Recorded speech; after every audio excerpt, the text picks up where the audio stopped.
All right, welcome everyone. Not technically a traditional episode, but this will go out on, Spotify, Apple. We are live streaming on YouTube and Twitter for the pre-game of the Anaheim Ducks versus Buffalo Sabres Saturday night, the 10th. Got about an hour till puck drop. Walt, it's been a minute. How you doing? Doing pretty good. I can't remember our last episode was, but I know there's been a ton of Sabres wins since then, so it'll be Our fun to last finally start doing these. Our last episode was the emergency pod because Kevin Adams was let go. Oh wow! And Yarmo, So yeah, like, Yarmo was brought in. So we're still waiting for people to come in here. So we're going to go over a couple topics that people might not be as interested in, but we want to talk about. First off, like I was super sick. There was the holidays. Obviously, we took some time off for that. I was super sick. We made it back. We're in one piece, Walt. yeah, I So mean, I saw this comment here. So we survived the first round of cuts in the organization, so that's right. we'll be around for a little bit longer. Hopefully through the summer as well. Yeah. It'll be We fun to didn't see if we can survive the Armo era. That's right. So far so good with the Armo era. We did not make it to Rochester and get Chick-fil-A with the boys the other night, Yeah. but we are here and we are back. Probably now that I say this, we're doing this live stream. I'm going to talk about a ton of Sabres topics, but we're also going to record this week as well and kind of get back in the flow there too. So without further delay, Walt, let's do some international hockey first. We're going to start with the Olympics because that's coming up. Anything when it comes to the rosters, snubs, guys are like that was a good pick for any of the teams? Are you very interested in to see who's playing on the French team? Anything Olympics wise Yeah. roster or there's also stuff going on with the rinks, not only the rink you're playing in for all the games, but apparently the practice rink is having some trouble too. So your thoughts on the Olympic stuff, then we'll get to World Juniors. Yeah, I think it's awesome to see Tage make it. Like it looked like that was going to be the case like a few weeks before they announced it when they came out with that article in the Athletic. He looked to be a guy that they had as a shoe-in for the roster. So that's pretty cool to see. And I think really just his service of showing up to the World Championships in May. I think that's not overlooked by the guys selecting the roster for this US team. So I think that's appreciated. And I think, even just the fact that he scored the golden goal in the World Championships too. I think that probably also helped him make his way into this roster. So it'll be cool to see him there. Hopefully, he gets a decent role and a good amount of ice time. I guess that's still to be determined, but nice to see him there. And then, obviously have UPL with Finland. He should be fighting for a starting position there as well. I mean, he's been very solid for the Sabres as of late. And then Dahlin with Sweden, obviously. So I think the rosters are interesting. I think in terms of the US roster, it definitely stinks not to have someone like Jason Robertson there. That's a name that was brought up a lot. The guy just knows how to put up points, knows how to win hockey games. And, to see players like, it's like Trocheck on there. It's just like, I don't know. I feel like you could get that fourth line grit and stuff now, like with younger players too, like Cutter Gauthier, like Matthew Nyes. Like I would love to see one of those guys kind of replace, kind of the old guard on that fourth line, Alex, but I guess we'll have to wait. you know, bias here, but Alex Tuck, I think he would be like a really Yeah, good Tuck fourth too. liner because he has enough skill to score, but he can play I don't want to say rougher game, but good on the forecheck, penalty kill, stuff like that. I thought maybe that could be a reason why he made the team. Didn't work out. Happy for Tage, obviously. Very curious to see his line mates and how they utilize him. Dahlin, obviously, going to be looking forward to watching Sweden and then UPL. Maybe see how many starts he can get. And yeah, I think Olympics wise, I'm looking forward to watching it. Curious to see how bad the ice is. It seems like that might be a problem. Like I mentioned, the practice rink as well. Don't know what's going on there. Apparently, I was listening to what was it, Chris Johnston maybe saying that like Canada was looking at places in Switzerland to possibly practice as like a backup if they really need it because Milan's towards the top of Italy. And I was thinking, what was it? Was it Lugano or Oh uh, yeah, is Lugano. that? Yeah, Yeah, that's like the right near most, Milan. yeah, the southernmost part of Switzerland, and that's hey, if you have to go through those mountains to practice, I'm sure guys won't be too happy about that. So, Hockey town too. Lugano's they yeah, like hockey there. It's weird because it's like almost feels like an Italian city, but they're into hockey right. there. Yeah. No, absolutely. Switzerland's a cool place. Some place I really wanna visit, maybe watch some hockey, maybe some European football, I guess you'd call it. Um, yeah, Switzerland's a pretty cool place, especially with being so close to Italy, Germany, all those other big countries out there in Europe. Looking forward to the Olympics, but something that we can look back on is the World Juniors. Walt, what happened with the United States? What happened with Canada? What were your thoughts on the entire tournament? World Juniors is kind of your bread and butter. So, what did you like from this year's tournament? Yeah, US team, obviously underwhelming, not even making to the semifinals. Yeah. I think the good thing about this tournament though is that we've seen like these nations, like you've seen Finland, like they didn't get Constantinius, but Yep. they still put together an incredible effort, nearly made it to the gold medal game as well. So that was cool to see. Like Czechia too. That team had so many NHL draft picks on that team. They were also fun to watch, a tough team to compete against, and they obviously made it far in the World Juniors too. And Yeah. Sweden too, finally winning the gold medal. I Hmm. think they've had like one the last like 45 tournaments before this one, which is pretty crazy to think Really? about because Wow. yeah, they're always a contender, but it's always been their thing to kind of not win gold, just dominate the group stage. So it's cool to see them win that. And overall, I think in terms of Sabres prospects, like I don't really think there was anyone where it's like, oh wow, this guy had like an insane tournament. Like their prospects weren't like terrible there. I mean, obviously, when you have three guys on the U.S. team, that U.S. team kind of underwhelmed a little bit. Do you Yeah. want much to write home about in terms of Sabres prospects? And Merca too, injured at the start of the tournament. He also played, kind of a simple game in the World Juniors. Like it didn't really look like he was too willing to take risks with the puck. He kind of played a conservative style.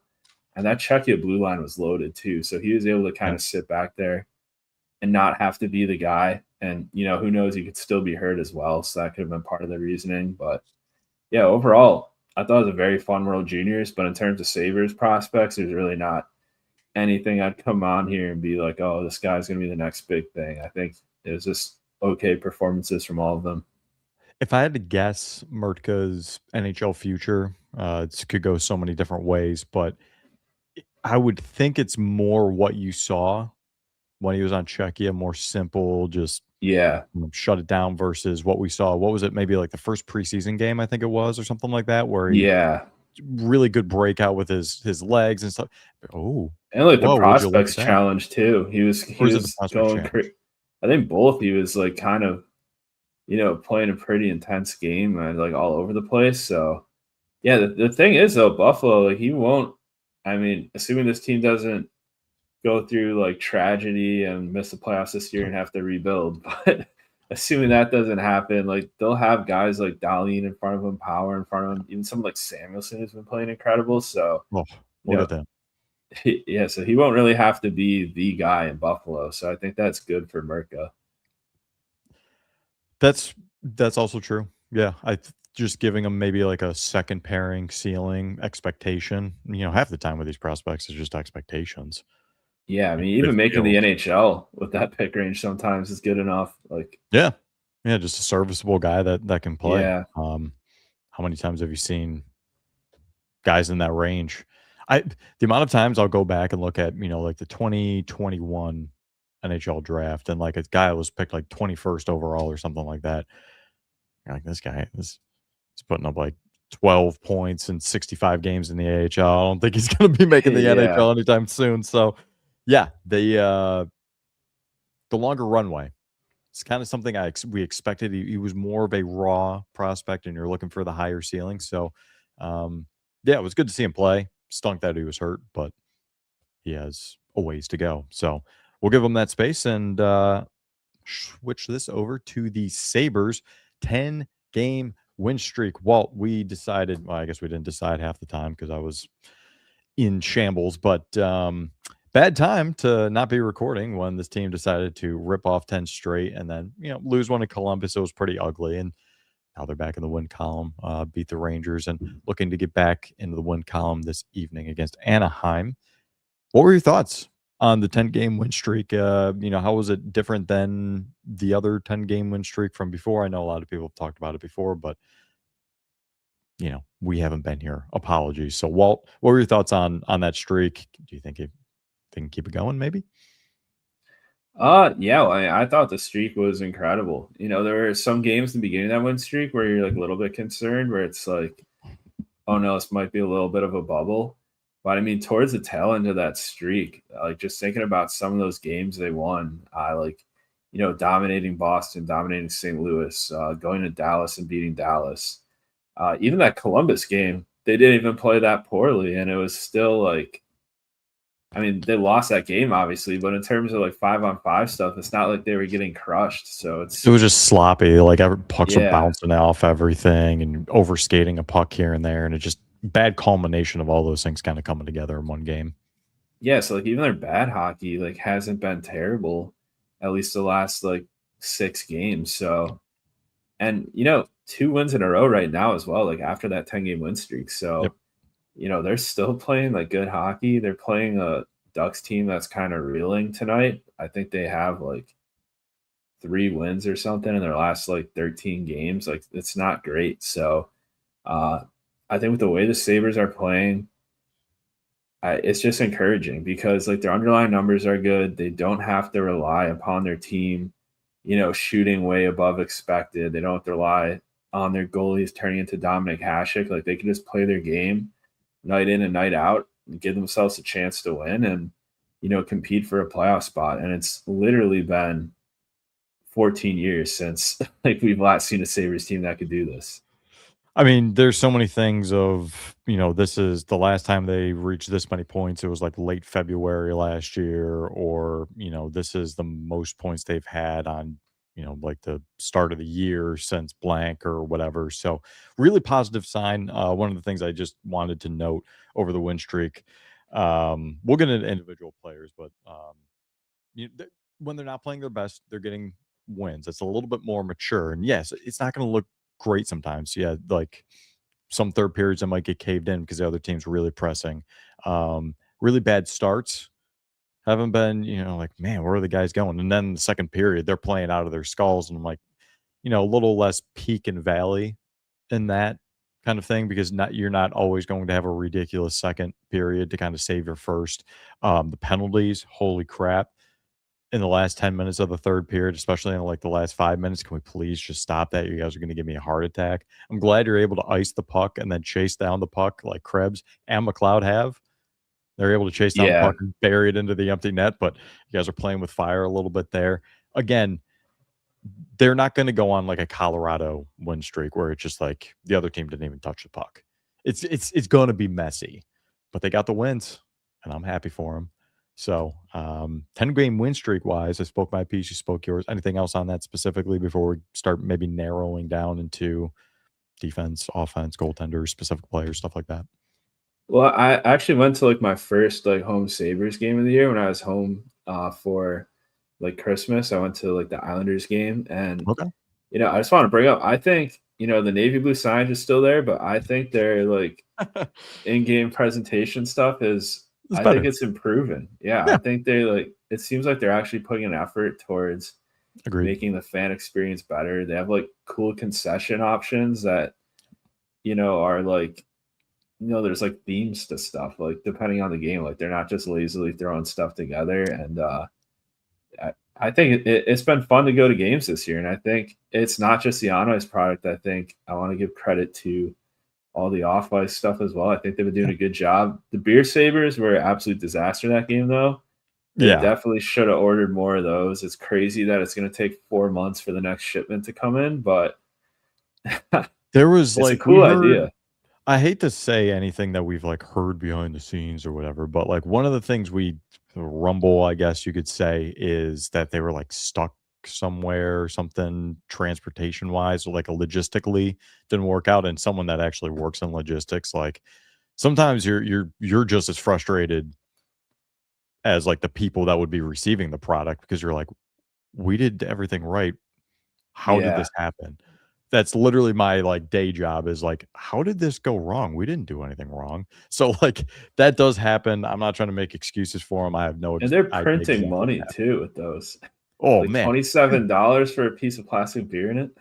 yeah, there was so I who was talking about it? Oh man, I don't want to belabor this and sit here and try to think, but like they were like, yeah, I got a couple for like $60 or whatever, like probably just like rounding up. I'm like, oh my god. I'm sure Yeah. they're a great, like centerpiece on your dining room table.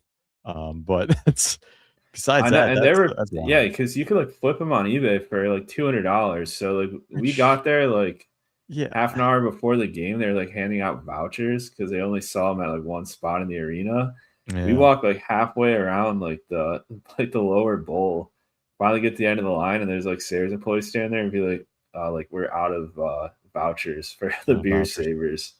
And like if we would have waited in that line too, like if they still had vouchers, it would have been like a 45-minute Yeah, line. I And mean, then I don't you see people like quadruple fisting beer savers, and it's like, did this guy get like 4 vouchers? Like, I can't even get one yeah, beer saver.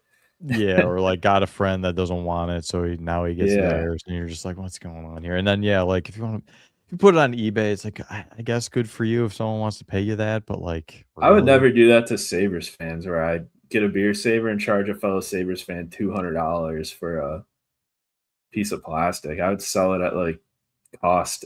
well, there's then there's people that get mad at Sabres fans for selling their tickets to Toronto fans at, marked up price, Yeah. stuff like that. It happens. That's just it. So, um, next time the beer savers in there, hopefully they have, enough for everyone. Also heard that They'll be chugging back is for supposed to playoffs. that's right. That's right. Yeah, everyone in the, what, in the concourse? No, not the concourse. The, oh my god. We haven't been there in so long, I don't even know what it's called. The outdoor area, not the atrium. Oh, Party in the Plaza? Yeah, like the plaza, I guess it's a Alumni plaza, but Plaza, I think. yeah. Just, watching can you imagine, like, the overhead cam going over and you just see beer saber just going, like, down lines? People are just Yeah. passing them back, that'd be wild. Some dude's I would definitely gonna get stabbed with the beer saver in the plaza if I'm the team surprised goes that running hasn't around. happened already. Yeah, and it's like pretty sharp plastic at the end of that Yeah, thing. those things, yeah, yeah. Alright, we're not getting into that, we're getting deep into the weeds on a fricking beer saber. Um Let's rapid fire here. Matthias Samuelsson, I think I'm the happiest for this season. Um, I mean, just like how much specifically from me, how much heat I was giving him. We've already mentioned this before, but like he's one staying healthy. That's got to feel good. Feels good for Sabres fans because you're constantly like, oh my God, like, is he going to get hurt all the time? Same thing with Josh Norris. I'm happy to see him actually playing as well. I do get anytime he goes like into a corner or something like that, I do kind of hold my breath. But man, Matthias Samuelsson, like, how can you not feel great for him? Look, I'm not expecting this going forward, but especially offensively, but the defensive side, you're just like, you're just doing your job, man. Thank you. And he's Yeah, throwing guys around a little bit too. You have the body type for it, and that's what you need to do when you're a like, yes.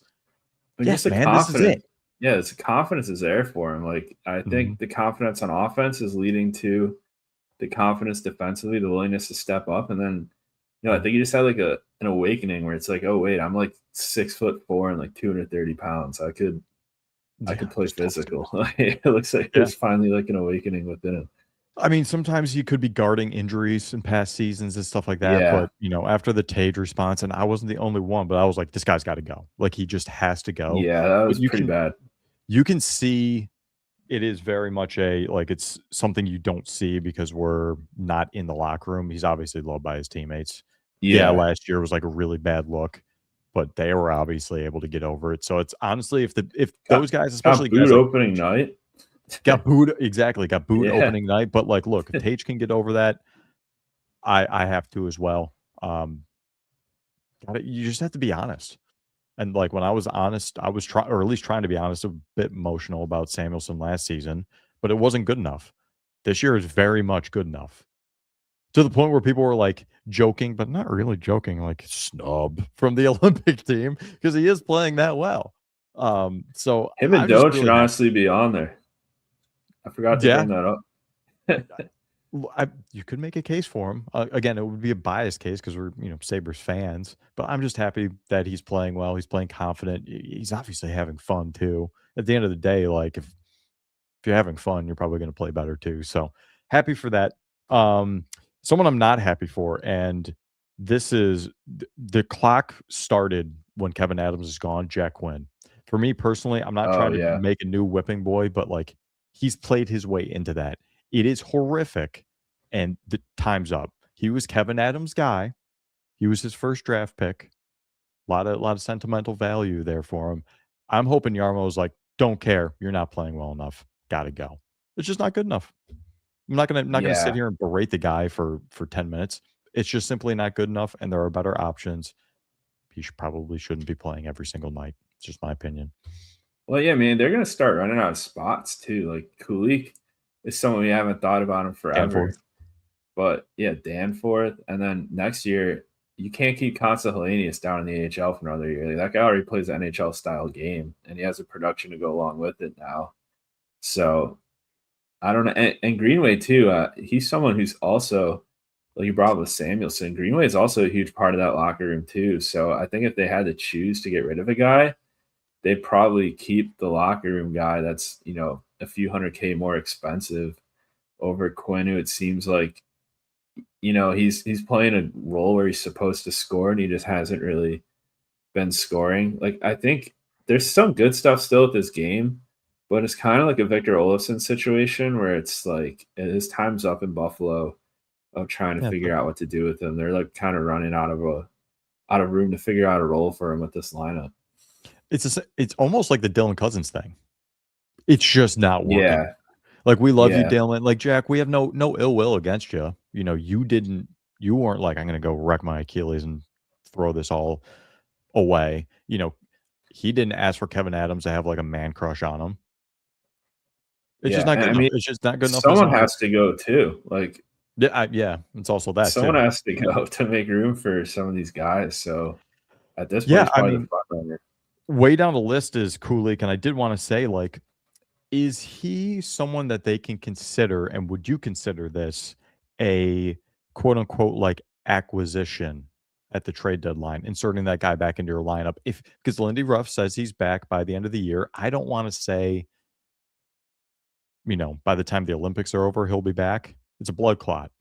It's really, really scary, and he shouldn't be playing if that's an issue, but hopefully it is lifted by what is it? The Friday, March 6th at 3 p.m. is a trade deadline.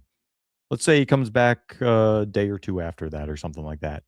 Would you consider maybe bringing back a Kulik into this lineup as kind of an acquisition if it takes over Quinn's spot on the wing?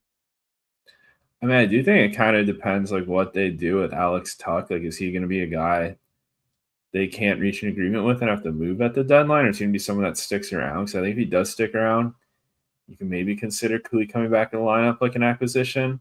So I mean, like I said before, like you only have so many spots available for forwards in that roster, and they really haven't shown, whether it be Lindy or Yarmo, like much with like a guy that's in the lineup every night that suddenly gets like kicked out of the top nine. Like we see them hold pretty firmly onto that top nine. I mean, obviously they've been winning hockey games and they don't seem to like to switch up things in that case. But yeah, I just think it's going to be tough to make decisions on some of these guys, and you need to make decisions to open up spots for these acquisitions. So I wouldn't be too shocked if they go like if Tuck's moved for another kind of expiring free agent. Like I know a name that was brought up was like Artemi Panarin. Like Mm. I can maybe see something like that where they swap the two and try to figure out things from there. But yeah, it'll be interesting because yeah, Kulik's just a guy where I haven't really thought about him in a while. Like I hope he's doing Yeah, well health wise, but it's like absolutely. I almost completely forgot he's a part of the Sabres team, the Sabres future. So it's kind of exciting that we have another, young, fun offensive piece like that, kind of just waiting in the wings to return to this roster. So I think that would absolutely be a huge addition to the Sabres team down the stretch. And I think, it's to be determined like how quickly he can make an impact after he's been out for so long. But we've seen what he could do at the NHL level. It's been some pretty good stuff so far.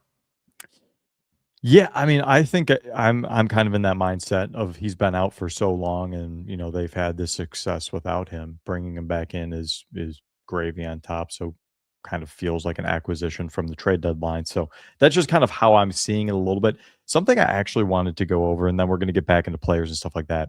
There is some discourse about like, well, technically by points percentage, the Sabres are in the playoffs, but by points they aren't because of the games in hand. I'm someone that I understand the whole points percentage argument, and I very much dislike it because you're just assuming, "Oh, Sabres are gonna get those points." No, I'm working in, like, this is what they have now kind of thing. So, like, yeah, if another team's played 48 games and the Sabres have played 45 and the Sabres are out of the playoffs by 2 points, well, they're out of the playoffs by 2 points. I'm not just assuming that they're just gonna make up points.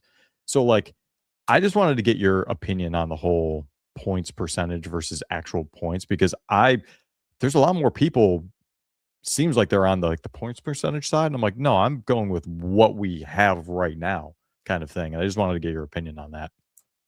Yeah, I'd say with any other team, I go points percentage, but as a fan of the Sabres, like you're kind of always assuming things will fall apart and they won't be able to keep up this point percentage pace. So with the Sabres, I'm like, I need to see the actual points first before I count them. Like I've been burnt by these guys too many Yeah. times. That leads me to a larger conversation of like they're in a good position now, but I'm still acting like they're very much not a playoff team until this Yeah. team locks it up. Like you can't. I've been burned before on even like less chance, I guess you could say. So I mean, like it should give me a little bit more encouragement that they have a better chance to make the playoffs this late in the season. Most of the time they don't. But I don't know, man. And Just it real makes every cautious. night fun. Oh yeah, I certainly. like tonight, like I'm actually looking forward to watching a Sabres game on a Saturday night in January. Like I I can haven't be been able to locked say in. that in forever.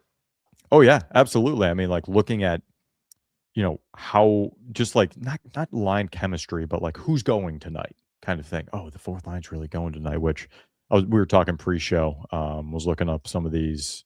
I put together my own percentiles when it comes to on ice analytics and stuff like that. And the fourth line, oh, guys, it's bad. it's Yeah, it's a yeah, lot I of mean, red. Let's just say that. But the vibes are off the charts with those guys, but yeah, their yeah, underlying numbers haven't been too. I mean, even their actual numbers haven't been great. I think Samuelson has like a sub 30% goals for percentage at 5-on-5 this year. Like that's pretty like not great. So Like, Samuelson he has a or for did I say goals. Samuelson or Greenway? I think you probably meant to say Greenway because you are I said absolutely right on Green. Samuelson, but yeah, Yeah, Greenway. I meant Gre- Greenway. Greenway Yeah, is in the third Samuelson's percentile. good. Yeah, so Yeah, like Greenway's really struggling when it comes to like on ice goals. He's the worst on the team. He's just under 29% of the goals yeah, when he's on that's the ice are for his team. That's like I like Greenway. That's not necessarily his game, and he has actually made some like you can see it from time to time. He has a little bit more skill than you think. Like he'll make a good pass from here and there, and like look, like he train wrecked like two dudes in Dallas, and then got flipped off. That was freaking hilarious. yeah, that was So like legendary.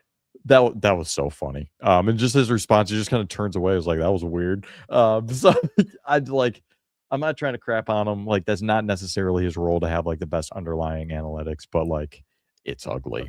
Um, Yeah, he's a vibes guy. I think that whole line too, like him and Malenstein, I I think like they're just Malenstein. guys where it's like, they may not play the best game, but I just feel like every good team or every memorable Sabres team just has those fourth line guys that become like, just fan favorites. And I feel like those guys, even though their overall games haven't been perfect, I feel like they're like starting to kind of become like those fan favorites Yeah, uh given for like given the juice to the save team. iteration savers. Yeah, Yeah, I think Greenway too, like he's yeah, just gives him some it, confidence. yeah, it's just cool to see him out there just like bully guys, and then he's always trash talking too, Yeah. like after just like wrecking someone. Like it's just like fun hockey to watch. So I really hope the 5-on-5 goals start like flipping in his favor, because I think in Mhm. terms of expected goals for percentage, like he's like Um, just slightly below average relative to the Sabres yes. team. Yeah, Just he's in the the 40s. He's in the 47th percentile. So it's all shooting percentage. yeah. That fourth line shooting percentage is like less than 6%. It's Yeah, it's really just an tough. off yeah, that's the thing. I mean, the same problem last year too. It's just Yeah. like last year was even worse because you had Lafferty on it, but it's almost like they think like the goal is the boards. Like they just like keep the puck along the boards and Well, yeah, like they're not scoring. Their on ice shooting percentage is brutal, and their on ice save percentage is oof. It's just yeah. their PDO is just in the dumpster. So yeah, that's the fourth line is more than just the analytics and the numbers. They are providing energy and juice. And man, every time Mallenstein hits something, it sounds like a car crash. So look, like that Yeah. does play a factor because like guys are like after like the sixth time of getting absolutely run cleanly, but getting run by Mallenstein, you're gonna take an extra second to see where that guy is on the ice if you're going back for a puck. It's just it's natural reaction. It's just the way it is. You keep getting hit, you keep getting hit. So I I mean, don't know. I mean, I see Appert's vision now with Malenstein. Like I that get it. guy's just like if you're a hockey guy, like that would be a guy you're just like, oh man, this guy Yeah. hits hard. Yeah, It's and fun to he seems watch. like a really good guy off the ice too, so, like, Oh yeah, he seems like uh, such a fun personality too. So yeah, I think that's the other side of hockey we really don't talk about. It's not really picked up on the charts or stats or anything. Is really just like, well, I mean, I guess it is picked up in the stats because I do think like some of the guys in the locker room really help the guys on this roster play better hockey. Like I yeah, think just having a locker room that's not like toxic is much better. Because I mean, you look at some of the characters that were on those Sabres teams when they're trying to build out with Eichel and Reinhardt when those guys are like 19, 20 years old. yeah. Like imagine being like a 19-year-old going to the locker room with some of the personalities they had in there. Like Oh, that must have Evander been Kane. Oh, what a yeah. role model to have in the locker room. Robin Yeah. Lehner, like, Robin Yeah. Lehner's obviously had his issues. I'm not trying to, like, make fun of him, but come Well, on. yeah, it's just they had a bunch of guys going through like rough stuff in their personal lives too. So it's like when you're inviting like a 19-year-old kid to be a leader of some guys that are outside of hockey going through tough stuff. And, I do think the team too, like has to offer support in some ways. Like I'm not saying the Sabres didn't back then, but it just felt like they kind of, it was very like hands off. Like they're just like, let's put this talent together and see how they work versus this team. It Yeah, seems like they pay attention to guys' personalities and they yeah. really try to find a group that, kind of meshes together and will play hard for each other every night. It was accumulating talent versus building a team. Yeah. It was almost like accumulating assets and almost like in, like, a business sense. I'm not saying that's what the Sabres did, but that's how it kind of, like if you look back at it, you're like, "Yeah, it's more like amassing talent, not building a team," and I mean, that was Murray's problem because he's like, I mean, even just based on his personality, he's very cut and dry. He's very, yeah. let's just acquire good players. And when we have a lot of good players, we can win. Like, I don't really think he was someone that cared much about, the personal side of things. Yeah. And it seems like this Sabres group now, I mean, with a guy like Lindy, who's been in the NHL forever now, like he's been behind a bench for almost 30 years now. I think having someone like that, really helps, this group kind of take the next step and, not kind of be left out to kind of fend for themselves when things get bad. I think they finally have some good guidance now. They have a lot of experience even being a young team. They just it's almost like it's almost and it I'm gonna make it sound like they're, like, shooing it away. That's not what I mean, but they're like, "Yeah, we've seen it before." In, like, a good way. Like, "Yeah, we blew a 4-goal lead to Colorado last year. Like, we know not to freak out when that's happening again." 'Cause it's Yeah. almost happened a few times, and they're just like, "Nah, we're not gonna crap the bed, actually." You're like, "Alright, cool. We'll take the 2 Yeah. points. Alright, And there we go." I think they finally figure out like what it feels like to score first. Like I remember that was a huge problem with the Yeah, Sabres where true. they're down like 2-0 by the time you'd like crack open a beer to Yeah, watch a seriously. Sabres game. And now by the time you do that, they're up 1-0. So I think that's a Yeah, huge difference. most games. Yeah, and it's just it's fun to see because just the mental aspect of that Sabres team has just been a problem for so long because like we've seen the talent that's like on these rosters, and then you're like, oh wow, this team's like actually kind of decent. Or you look back 5 years later, it's like, oh wow, how did this team do this bad? And it's just like just the mental side of the game that no one thinks about that they were just getting wrecked in for almost the entirety of this drought. They're not getting booed after the Yeah. first period, after they have a bad first period. Like I said, they've had some bad first periods, then they come out in the second period and they've really made up for it, but not getting booed, which is great. Fans are having more fun, it seems too, which is awesome. Love to see that. Um, it's good little atmosphere. I'm very curious to see what it's like tonight. We are Oh, third I sellout in 4 games too. That's yeah, huge for the Sabres team. absolutely. And we're about 25, 30 minutes to puck drop here. So it's really starting to probably fill up. I'm gonna, pull up the stream here at some point. Um, but there's still plenty to talk about. I'm going to try to squeeze in. We're still going to talk about specific players, but I'm going to try to squeeze this in. I'm going to try to guide you to where I want you to go. If you were Jarmo Kekalainen, what would your next move be? Like, this is the first move, like the next thing you do. What is it? You trade in, re-signing, you letting someone, you sending someone back to Rochester. You going back for more waffle fries at Chick-fil-A. What are you doing if you're Jarmo Kekalainen? Your next move? I mean, I think if I'm Yarmo at this point, I'm already looking towards like some trade deadline type moves. I know he was very aggressive around the trade deadline with Columbus, like even on teams that were in the playoffs, but not firmly in the playoffs, where like if we miss it and I make all these moves, it could blow up in my face. So I think if I'm him, it'd be fun to see some, some moves to kind of push for a playoff spot. Like I think I'm firmly in that camp now because I think their underlying numbers are good enough where and we have enough of a sample size too, where it's like this is a good hockey team. This is a team capable of making it to the playoffs, and maybe even winning a few games, maybe even a series in the playoffs if they play like they've played the last 15 or so games. So yeah, if I'm him, I'm looking towards the deadline. I'm looking to shop that first round pick. Like I know we haven't brought this up yet, but the NHL draft's going to be in Buffalo this summer. Uh, that wouldn't hold me back at all. I'm moving that first round pick like ASAP if something's available to me because 14th, 15th overall pick, like that's essentially a nothing pick in the NHL draft. Like it's not the NFL draft.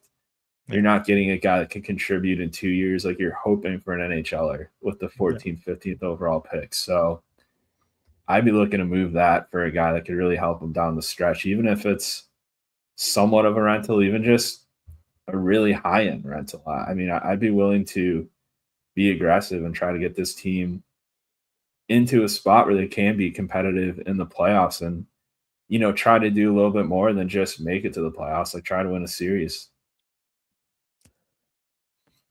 See, I agree with what you're saying, and that's a very logical answer. Here's my illogical answer because it's not going to happen. But if I was first, people might not like this because it's not who you'd think I'd say, but I would first re-sign Josh Doan. I He's didn't made even it think very about that. he's made it very clear he wants to be here. Very good player. He's a good hockey player, even if he's not bringing the points. And it's just something you just can't really calculate until he's on your team. So, like, your initial reaction for that trade, you're like, "Yeah, Josh Doan, like, yeah, I guess good underlying numbers, and if he can put it together, like, that's great." And it looks like he is. But you also just watch him on a game-to-game basis, and you're like, "He's just a good hockey player." Even if he's not scoring, he's bringing it. Whereas if it's like a JJ Peterka, I'm like, yeah, I mean, he's kind of coasting on the back check, and yeah, I mean, he's not putting up points tonight. So what has he done? Probably nothing, or he was even a detriment to his team if he wasn't putting up points. Yeah, like It's not the defensively, same with Josh Down.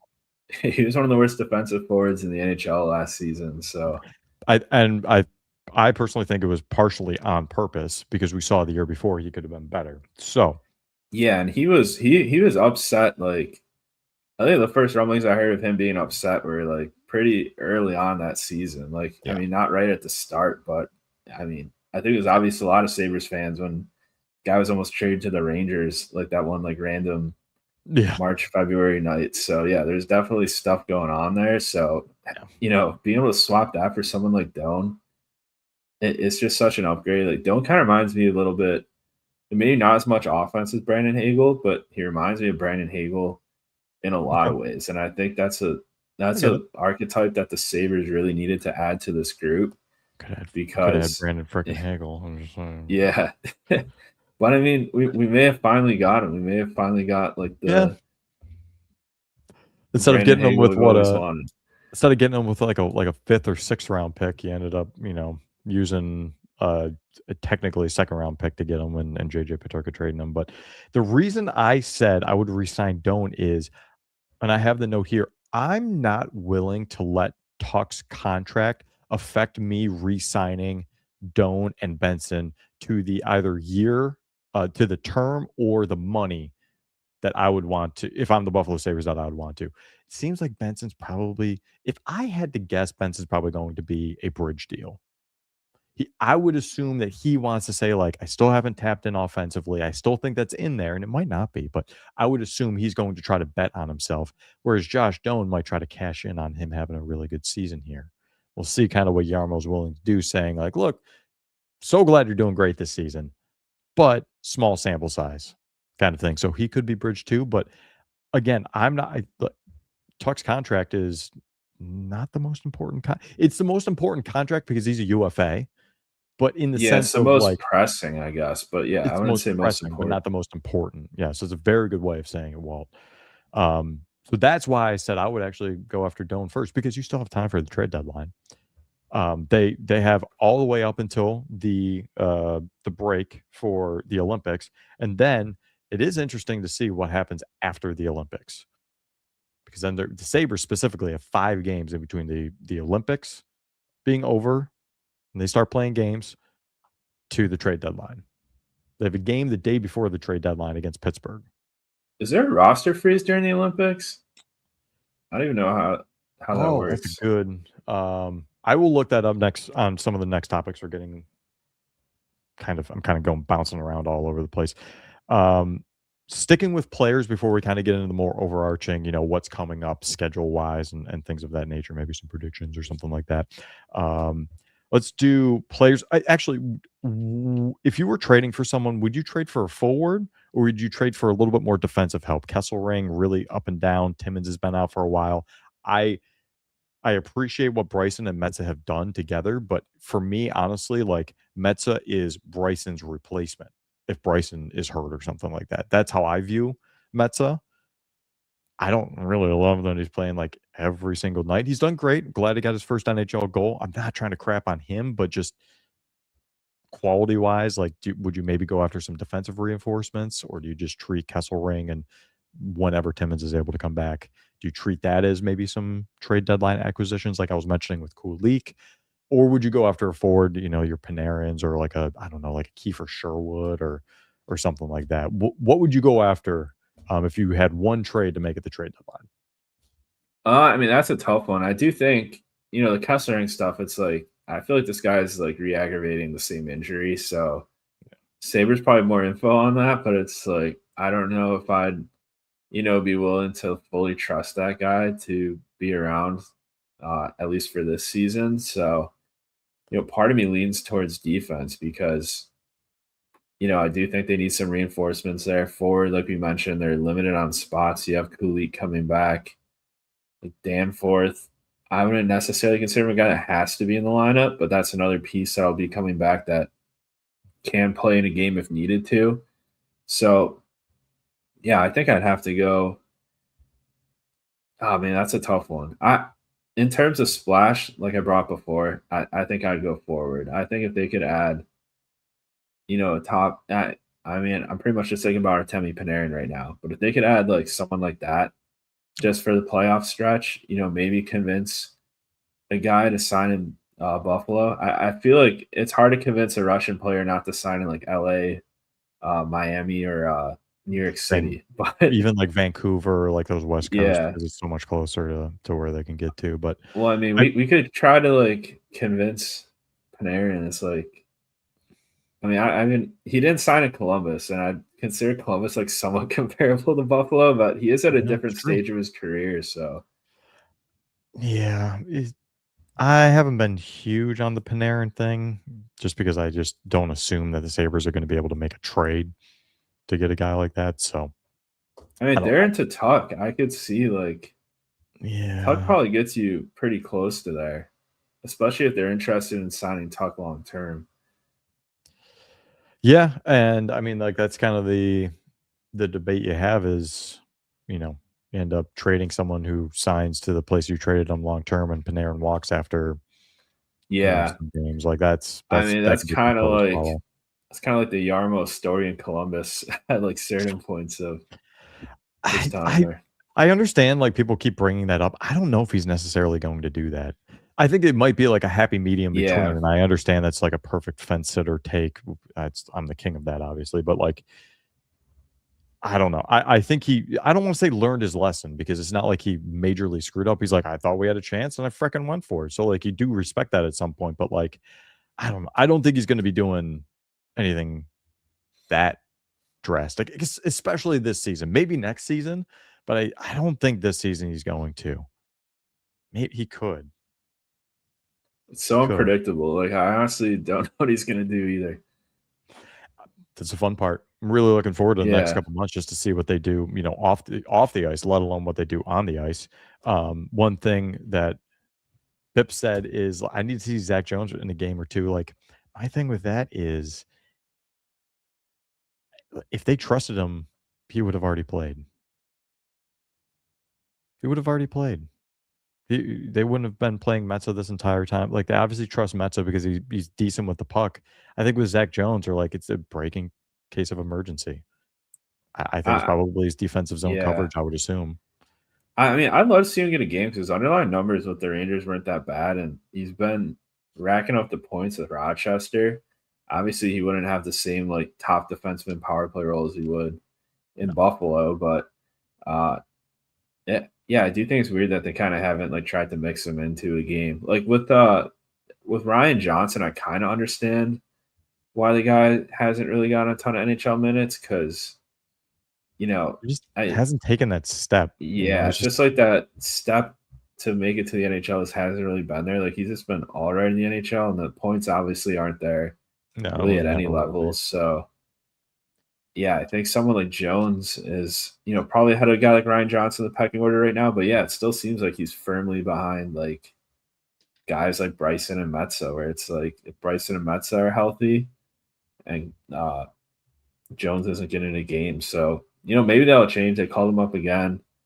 I don't know if this is just it's probably just until Kessler can come back, which I believe is at the end of this week. So, Yeah. maybe they'll mix in Jones for a game, but doesn't seem very likely. Yeah, maybe, but they seem to be pretty happy with Mets. I think Zach Jones is just Yeah. I breaking mean, case of Metza, emergency. in terms of goals for percentage, like we talked about Greenway being It's terrible, funny. like Metza is like incredible with goals for He's percentage so far. Yeah, he's at an 83%, Yeah, that's 83.33%. crazy. He's in the 100th percentile. Like, I did this based off of, like, a minimum of 100 minutes played, and he's played 134.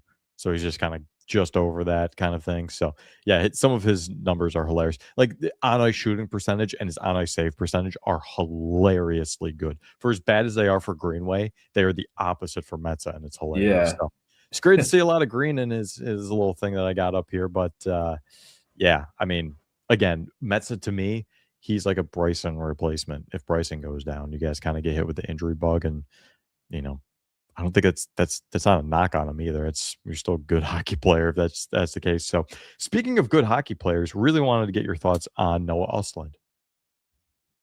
Yeah, man, I think Noah Oslin, I think he's been pretty remarkable. I was surprised, like I know we talked about him a bunch like heading into this season.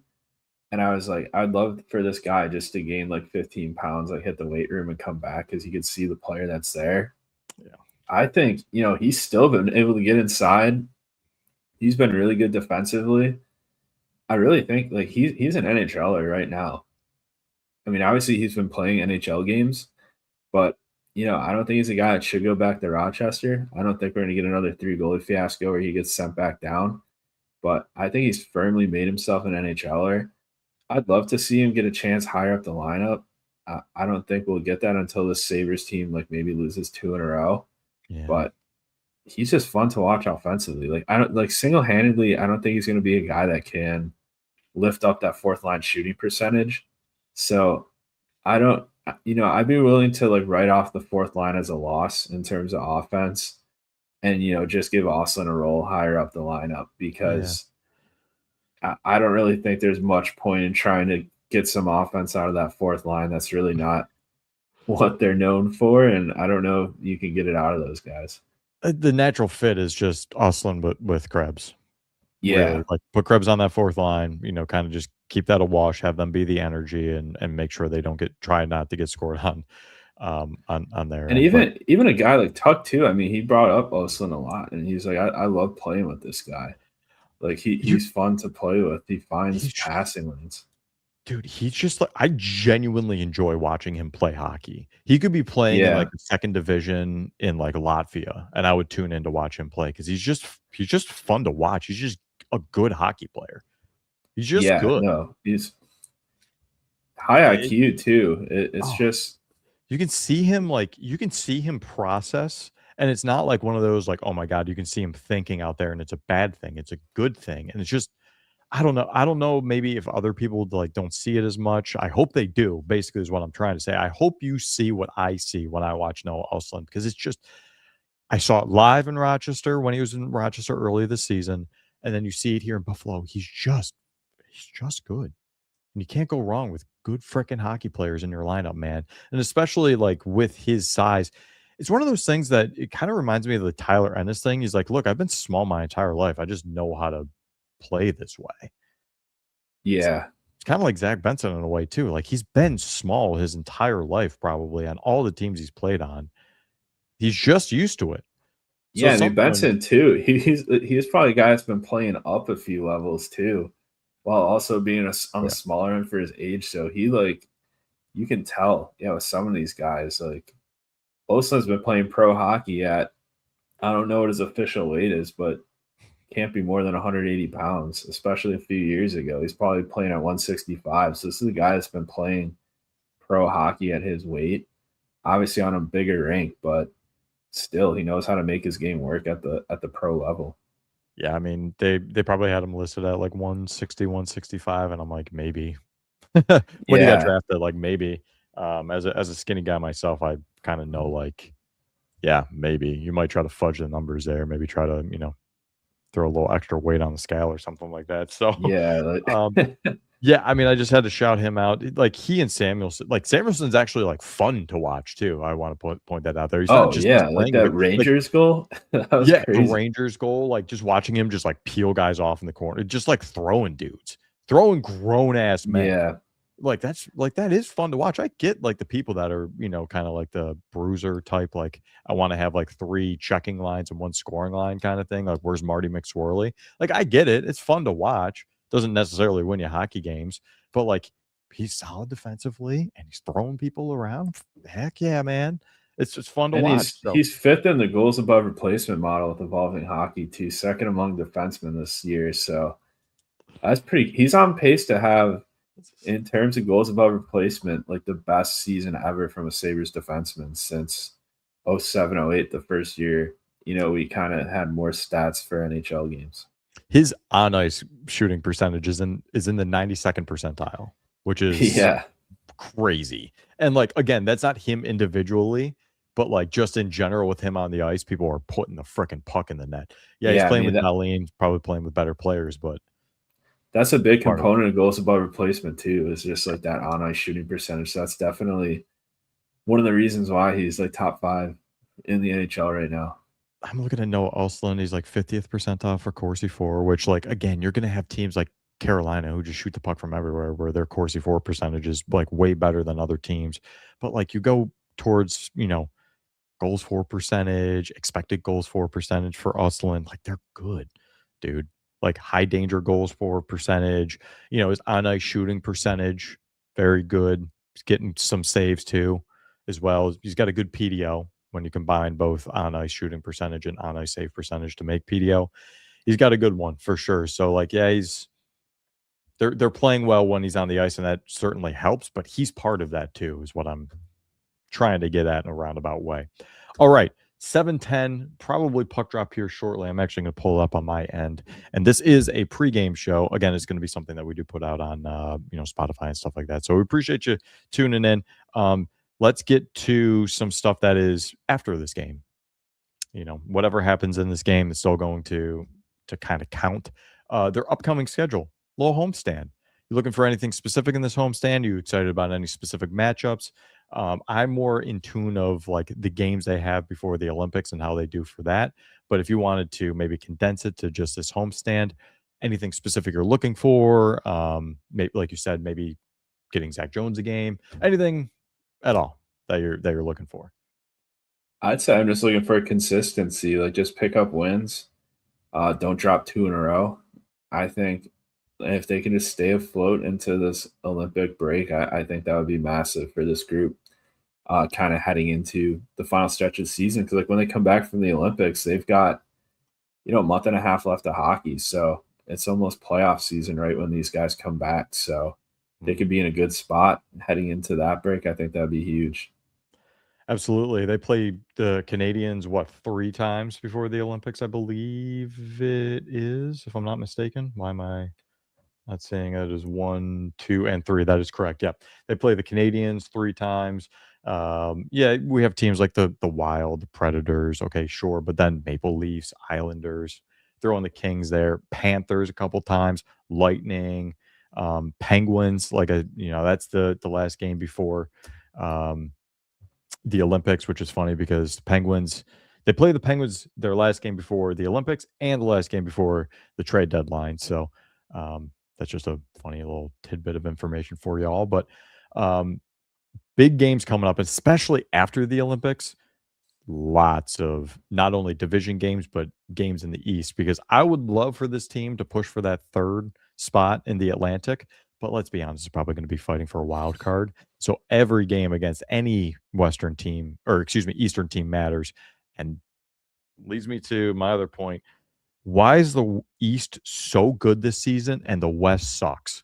Dude, look Yeah, at anyone right now. If you don't know, go check out the standings. It's stupid. It's so dumb. The yeah. Sabres It's would like be you can't scoreboard watch because you'll look it up and it's be like, oh, the Capitals are beating like the Blues 6-2 right now, and the Maple Leafs are beating the Flames 4-1. the Sabres have 50 points right now. They would be tied for first with Vegas and the Oilers in the Pacific. That's incredible. The Sabres aren't even in a playoff spot in the East. They're one back. I mean, but yeah, points percentage wise they are, but like, no, I'm not doing that. I Like, even seeing Colorado, like when they play some of the good Eastern Conference teams, they aren't nearly as dominant as they have been it's crazy. in the I Western mean, Conference. Colorado's hilariously good. Like, that's so funny. They have 73 points. No one's even close to them, but it's just so annoying that the West Colorado would is they would good. survive a day in the Atlantic if they had to play. You couldn't live our lives, man. So yeah, Yeah, that's super annoying. But also wanted to mention, I made a big deal of this December schedule is a gauntlet. Really tough, can make or break your season. People could be done with this team by the end of December. Shout out to this team, man. That was a 10-game win streak. And I know we talked about that a long time ago at this point, but I'm sitting there like this is a huge challenge for them. They're in trouble going into this stretch, and then they do what they did. I mean, massive props to the Sabres, and I'm so happy I'm able to say that.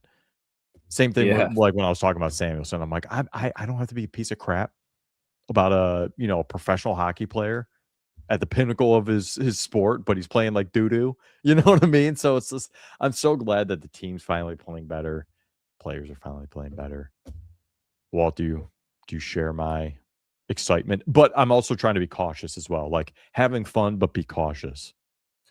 Yeah, no, I still think I'm a little cautious, but I'm like less cautious than some past teams because I really do think they have everything there to be good. Like there's no excuse for them not to break the drought this year. So yeah, I'd say I'm more optimistic than cautious, which is a weird feeling with the Sabres team. Well, turns out the Sabres aren't pulling what the Rangers did the other night, and this game's already started, and they're already almost 4 minutes in, and the Sabres are up 1-0. And guess who Oh missed that? wow. Because we're already sitting here talking. So this Oh, was supposed Jack to be Quinn scored too. This podcast is already dated. uh, I mean, congratulations, your first goal in like how many games? Like my point still stands with you. Sorry. Like you can't be that streaky and for people to still be on your side. So I think this is probably a good place for us to end. It was good to get, kind of back in the chair. We're about an hour in. The game has started. building's packed. Walt, any last words? Go Sabres. Let's win 13-14 for the first time in franchise history. Really? First time franchise? Yeah. Okay. Well, there you go. Also, Anaheim's jerseys are some of the worst in the NHL. Just want to put Oh that yeah, out they're there. terrible. Horrific. What are we doing here, folks? Okay.